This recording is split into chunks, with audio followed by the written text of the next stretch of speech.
Guys, Rob from Georgia here with you, aka VHS82 apostrophe, with my ongoing Space 1999 series. It is week, or should I say episode 18, The Last Enemy. This episode is delivered compliments of Bob Kellett, who wrote it as well. And it first released February 19th, 1976. So what do we have here in episode 18? This is another fabulous episode. I really got a kick out of this. Not so. It is another sort of like war games, but without some of the illogic, I guess. This is much more played out, much more straightforward.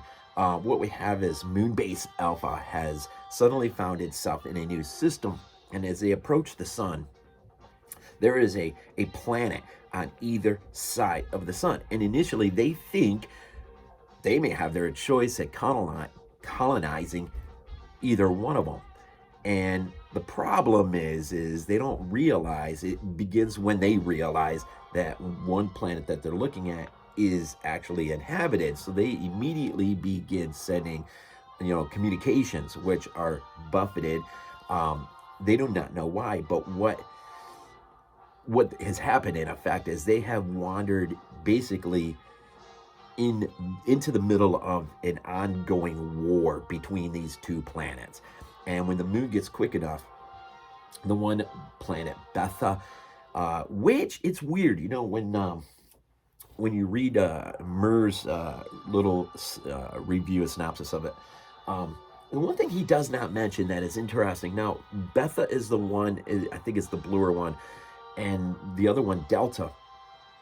And it appears as though not only they've been at war for ages, but one planet seems to be only inhabited by women, while the other one seems only to be inhabited by men. In terms of leadership and those main characters that we see, and that's interesting, and that sort of adds a level of complexity and sort of maybe a philosophical comment on the relationships between men and women. And that's just kind of interesting. I didn't really think about it until maybe my second watch or something, and I'm like, wait a minute here.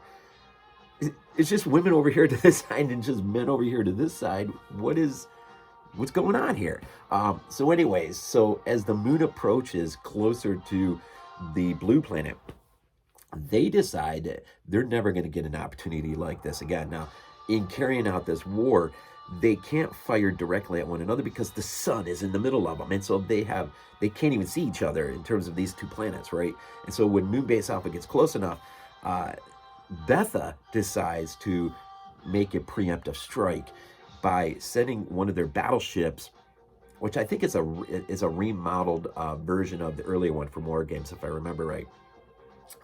Compliments of Brian Johnson, man. These visuals, the practicals, the miniatures, just really insane stuff for its time. And so they send their battlecruiser up, and it sort of preemptively shuts everything on Moonbase Alpha down. And now Moonbase Alpha doesn't realize initially what's up, and so they think they're about to be attacked, and so they're all bracing like we're gonna get obliterated here. But what the intention is of Betha is to just land the battleship and begin a preemptive strike on Delta. And now, of course, Delta is going to respond in kind, and really now Moonbase Alpha finds itself in the middle of this age-long war. It's interesting. It is a fun. I mean, the battle elements.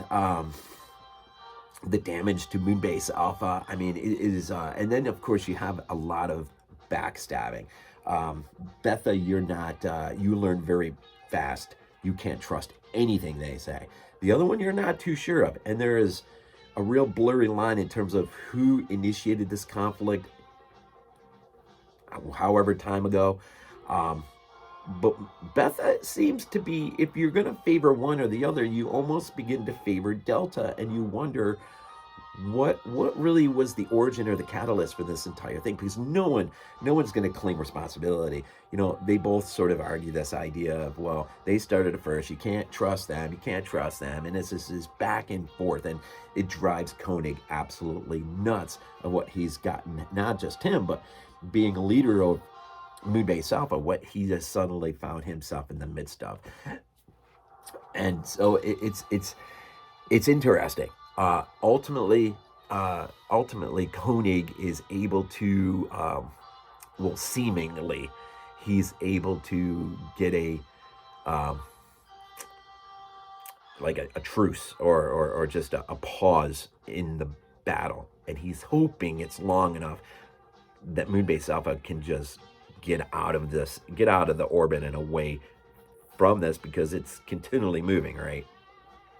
But all he, in fact, has really done is bought time for Betha to coordinate its next attack. Now, when Delta had fired back initially, you thought that the Betha's battlecruiser had been destroyed, and its lone survivor, apparently, who decides to come over to Moonbase Alpha and beg and plead to be allowed in.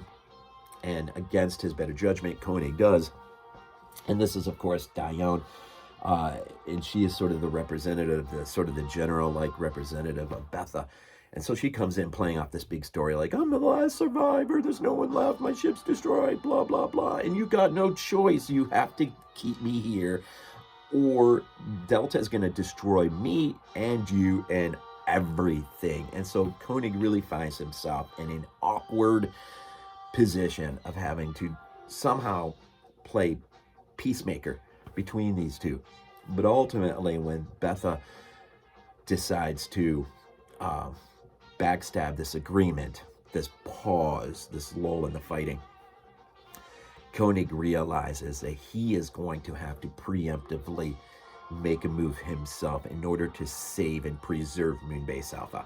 And that preemptive move, I'm just going to go say it. This is all filmed in 74, 75. It reminds you of a lot of that initial moment between Kirk and Khan in Star Trek II. That sort of turn the coin or just kind of turn things over in a way that will take Dione by surprise, and it's too late. The damage is done, and Koenig will really basically obliterate her and her ship, and with with basically he'll strap nukes, I guess tactical nuclear packages or whatever, on one of their vehicles, and he sort of lays out this false plan or this false idea that he is coming over, much like she had come over to them, and it buys them enough to where before Dione thinks to destroy the vehicle, it's too late. It's gone under the guns, and once it gets under there and detonates, well, you have sort of your famous Kirk moment when Kirk looks to Khan and says, "It's coming," and it's great. It's a good moment. It's pretty epic. So, and then eventually, they're able to, move on out. But it is a fun episode. And in terms of its straightforwardness, it's again, it's miniature work, just the battle carnage and everything, and just it was an interesting story that was, I think, really quite different than anything that had come before it. And so anyways, The Last Enemy. I think what we got up next is The Troubled Spirit, and from what I remember seeing that sometime back, that one I think was a lot of fun. So I'm gonna have fun sort of digging into that one. So have I convinced any of you to take a look at this yet? To even maybe invest in the Shout Factory release of both years and a complimentary disc, or with extras and stuff. It is an awesome release. I don't think it's the only one out there, but this is fairly new. And last time I checked, it really wasn't that much. I want to say $70-ish or whatever. Or if you find an alternative way of checking out some of these episodes, definitely check it out. And if you really want to dive in a little deeper, get Kenneth Muir's book, Exploring Space 1999, as it walks really the history of the show and every show in terms of the synopsis and his own comment on it. In fact, in some of the extras on the one disc, John Kenneth Muir was an invited guest to do some of the things. So that's kind of interesting.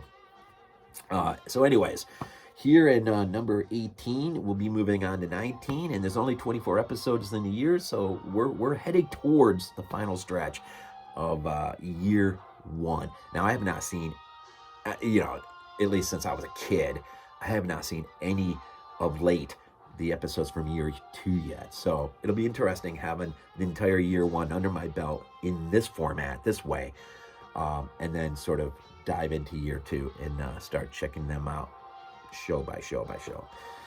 As always, man, and how about my Bills really laying it on the Steelers the other day, and my Dogs laying one on Auburn. It's always good to see. As always, we leave off with Go Bills.